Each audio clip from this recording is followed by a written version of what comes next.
வட்ட அளவிலான விளையாட்டுப் போட்டிகள் நடைபெற்றது. இதில் 48 தனியார் மற்றும் அரசு பள்ளி மாணவர்கள் கலந்து கொண்டு விளையாடினர்.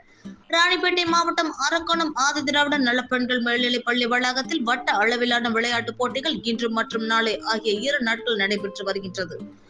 இதில் 48 அரசு மற்றும் தனியார் பள்ளிகளைச் சேர்ந்த சுமார் 500க்கும் மேற்பட்ட மாணவர்கள் கலந்து கொண்டு விளையாடி வருகின்றனர். ஓட்டப்பந்தயம், நீளம் தாண்டுதல், குண்டெறிதல், ஈட்டி எறிதல் போன்ற பல்வேறு போட்டிகள் தொடர்ந்து நடைபெற்று வருகிறது. இதன் தொடக்க விழா பள்ளி வளாகத்தில் நடைபெற்றது. நிகழ்ச்சியில் சிறப்பு அழைப்பாளராக அரக்கோணம் உட்கோட்ட காவல்துறை துணை கண்காணிப்பாளர் வெங்கடேசன் மற்றும் BSI செட் கல்வியியல் கல்லூரி நிறுவனர் ஐசக் ஐயா சிறப்பு அழைப்பாளராக கலந்து கொண்டு போட்டிகளை ஒலிம்பிக் ஜோதி பெற்றுக்கொண்டு துவக்கி வைத்தனர்.